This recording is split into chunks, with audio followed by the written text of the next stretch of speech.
एक बार की बात है, एक भागवती जी थे, उनके पास और कोई काम नहीं था, ना तो वे चुगलियों में जाते, ना लड़ाई दंगे में जाते, ना कोई धंधा करते। केवल क्या करते थे, बोले भागवत 24 घंटे पढ़ते थे। जब समय मिल जाए, जितना सोया सोया, भोजन किया, तुरंत बैठ गए। तो बोले जब वे दिन और रात भागवत पढ़ते रहते थे, नाम पड़ गया भागवती। एक दिन की बात है, उनकी जो पत्नी थी, उन्होंने देखा कि रसोई में कुछ बचा नहीं है खाने को। तो पति के पास जाकर के कहा, स्वामी रसोई में भोजन करने के लिए कुछ भी नहीं बचा है, कैसे पकवान बनाए जाए। बोले, कहा कि जाइए ना स्वामी, कुछ ले आइए। स्वामी ने सिर हिला दिया, बोले ठीक है जाता हूं। और बोले फिर भागवत पढ़ने लगे। पत्नी थोड़ी देर बाद फिर आई, स्वामी सुना नहीं, अरे भोजन बनाना है मुझे, सामग्री चाहिए, जाइए ना। इशारा कर दिया, रुको ठहरो, फिर पढ़ने लग गए। पत्नी परेशान हो गई। अब की बार डिब्बा उठा करके लाई, जो खाली डिब्बे थे आगे पटक दिए। बोले देखिए कुछ भी नहीं है खाने को, मैं कैसे भोजन बनाऊं। आपने 2 मुहूर्त निकाल दिए, भोजन का समय निकल गया, अब दूसरे समय तो भोजन करने दीजिए, पकवान बनाना है, लाइए राशन। फिर सिर हिला दिया। पत्नी को क्रोध आ गया, नारी के 2 रूप हैं, झुक जाए तो सीता है, चढ़ जाए तो चंडी काली है। तब तक बना रहा, क्रोध में आ गई, समझ नहीं आता, उठाया भागवत का एक पन्ना फाड़ दिया। अब भागवती जी रोने लग गए, उठाया भागवत को, हृदय से लगाया, रो रहे। और जब भागवती जी उस श्रीमद् भागवत महापुराण को हृदय से लगा करके विलाप करने लगे, हाँ प्रभु करके रोने लगे। उन्होंने सोचा कि मेरी पत्नी मेरी भागवत का सम्मान नहीं करती है, तो क्यों ना मैं घर छोड़कर चला जाता हूँ। भागवत को हृदय से लगाया, पत्नी को छोड़कर घर से चले गए। अच्छा, भगवान किसी का कर्ज कभी रखते नहीं है, ध्यान रखना। आपने अगर इतना सा भी कोई अच्छा काम किया है, उसका फल आपको मिलेगा। ये मत सोचिएगा कि हमने किया है तो मिलेगा, नहीं, वो मिलेगा, क्योंकि ऊपर जो खाता लिखने वाला है वो गड़बड़ नहीं करता, घोटाला नहीं करता। धरती पर लिखावट में कमी हो सकती है, लेकिन ऊपर की लिखावट इतनी खतरनाक है कि तुम्हारे तिल भर काम का भी वो फल तुम्हें ब्याज सहित देता है। तो बोले, जब भागवती जी चले गए, चिंता नहीं की पत्नी की, चले गए। बोले मैं भागवत नहीं छोड़ सकता, पत्नी को छोड़ दूंगा। और छोड़ करके जब गए तो क्या देखते हैं कि 1 दिन बीत गया, 2 दिन बीत गए, 3रा दिन लगा, भगवान से रहा नहीं गया। भगवान ने सोचा ये क्या हो रहा है।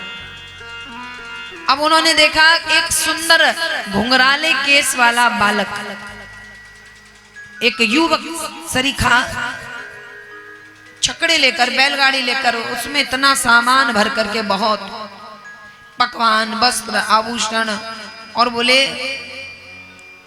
तरह तरह से धन संपत्ति भर करके लाया। द्वार पर खड़ा है, उसने कुंडी खटखटाई। अब पत्नी ने सोचा कि देखो लौटकर आ गए, आना पड़ा, घर छोड़कर कहाँ जाओगे। और जैसे ही दरवाजा खोला तो देखा पति तो नहीं है, लेकिन एक इतना सुंदर पुरुष द्वार पर खड़ा है। देखा और पूछा, अरे भैया कौन है आप, रूप देखती जा रही है। बोले बताइए ना कौन है आप, अरे जवाब दीजिए। जवाब नहीं दे रहे। इशारा किया, कागज और कलम ले आओ। कागज कलम मंगाई, तुरंत वो लेकर के आई, दी। और बोले कागज कलम लेकर के उन्होंने कुछ लिखा और इशारा किया, इधर आओ, बाहर बुलाया। बोले ये बैलगाड़ियों में जो सामान है, ये गाड़ियों में जो सामान मैं बैलगाड़ियों में, रथों में लाया हूं, इसे सबको अंदर रख लो। इशारा किया और बोले बुला करके सेवकों को वो अंदर भिजवा दिया। इसके बाद और 2 दिन बीत गए।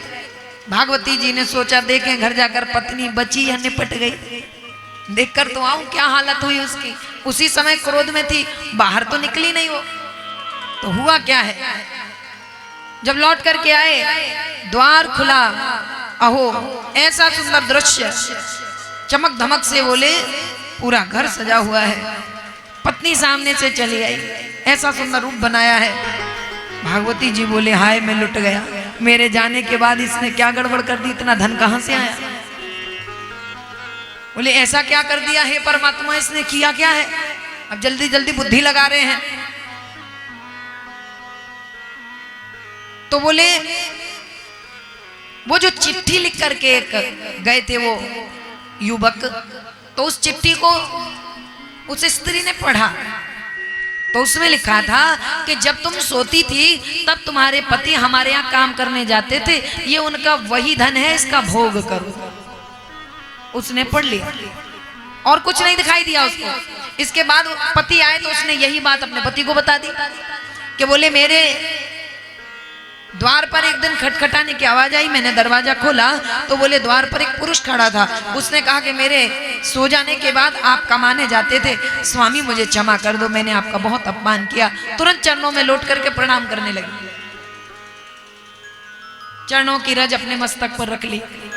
भागवती जी कहने लगे, अरे भाग्यवान, मैं कभी कमाने नहीं गया, मैं कब कमाने गया, मैं तो भागवती पढ़ता हूं, मैं कभी कहीं नहीं गया कमाने।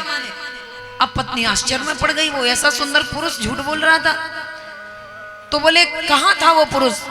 बोले द्वार पर खड़ा था स्वामी। बोले हमें दिखाओ वो कहाँ खड़ा था। और जैसे ही जाकर के द्वार पर देखा तो बोले चरण चिन्ह बने थे भगवान श्री कृष्ण के, और जैसे ही चरण चिन्हों को देखा भागवती जी लौट करके रोने लगे, हाँ प्रभु मैं ऐसा अभागा हूं, आपने मुझे दर्शन नहीं दिए। सच कहते हैं भगवान कि मैं अपने भक्त से इतनी जल्दी प्रसन्न नहीं होता, जितना कोई मेरे भक्त की सेवा करे मैं उस सेवक से प्रसन्न हो जाता हूँ। किंकरा दास किंकरा, जो मेरे दास का दास हो मैं उससे पहले प्रसन्न होता हूँ। बोले मेरा सेवक मेरा भागवती, और भागवती की सेवा कौन करती है? उसकी पत्नी। तो भगवान ने पहले उसे दर्शन दिया, लेकिन भगवान बोले नहीं। क्यों नहीं बोले? बोले स्वामी आप इतने परेशान क्यों हो रहे हो? बोले हाय प्रभु आप आए और मुझे दर्शन नहीं दिया, हाय मैं अभागा, मैं प्रतीक्षा करता रहा, पत्नी ने कुछ नहीं किया और इसे दर्शन मिल गया।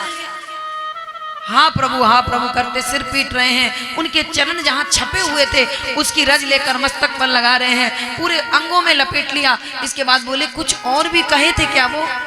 बोले बोले नहीं है, एक चिट्ठी देकर गए हैं, एक पत्रिका दी है। बोले जल्दी लाओ। पत्नी दौड़ कर गई, उस पत्रिका को उठाकर लाई। भागवती जी ने जैसे ही पढ़ा उस पत्रिका में लिखा है, अरे पागल एक बात बता, तूने जब अपना जीवन मुझे समर्पित कर दिया तो तेरी बागडोर क्या मैं अपने हाथ में नहीं लेता? तू क्यों चिंता कर रहा था? तू वहां गया और मैंने यहाँ व्यवस्था बनाना शुरू कर दिया था कि तेरा भरण पोषण कैसे होगा। और बोले मैं बोला इसलिए नहीं क्योंकि ये भागवत मेरा शरीर है। 12 स्कंदों में जो प्रथम स्कंद है वो मेरे चरण है, द्वितीय स्कंद मेरी घुटने जंघा है, तृतीय चतुर्थ स्कंद मेरी कमर और पेट है। बोले पंचम स्कंद मेरे बाहु युगल, षष्ठम स्कंद दूसरा बाहु, और बोले हृदय दसम स्कंद है। बोले इन स्कंदों के हिसाब से देखा जाए तो ये पूरी भागवत मेरा शरीर है। तुम्हारी पत्नी ने जो पेज फाड़ा था वो मेरी जीभ थी, मेरी जिह्वा को फाड़ दिया इसलिए मैं बोल ना सका। बोले तुम्हारी पत्नी ने मेरी जिह्वा फाड़ दी। भागवती जी को सारी बात प्रभु ने लिखकर बता दी। भागवती जी हृदय से लगाकर पत्रिका रोने लगे, प्रभु अहो मैं अभागा कब दर्शन करूंगा? बोले मैं इसीलिए नहीं बोला कि मेरी जिह्वा तुम्हारी पत्नी ने फाड़ दी, भागवत के रूप में जिस पन्ने को फाड़ा था वो मेरी जीभ थी, इसीलिए मैं लिखकर गया हूं। चिंता मत करो, तुम्हें मेरा दर्शन ही नहीं तुम्हें मेरा धाम भी मिलेगा। बोलिए भागवत महापुराण की। बोले तुम्हें केवल दर्शन नहीं मेरा धाम मिलेगा, मेरे साथ तुम मेरे परिकर बन करके बैकुंठ में निवास करोगे, क्योंकि तुमने भागवत को समर्पित होकर के समय दिया है और ये भागवत ही तुम्हें समय देगी और तुम्हारा जीवन बदल जाएगा। आज बोले ये भागवत में 12 स्कंद भगवान के अंग हैं। पहला स्कंद सुना तो चरण में ध्यान लगाओ, दूसरा सुना तो पिड़रियों में, तीसरा तो घुटनों में, चौथा पांचवा जंघा में, फिर ऐसे करके भगवान के ऊपर के अंगों में ध्यान लगाते जाओ और स्कंद सुनते जाओ। ये विधान है।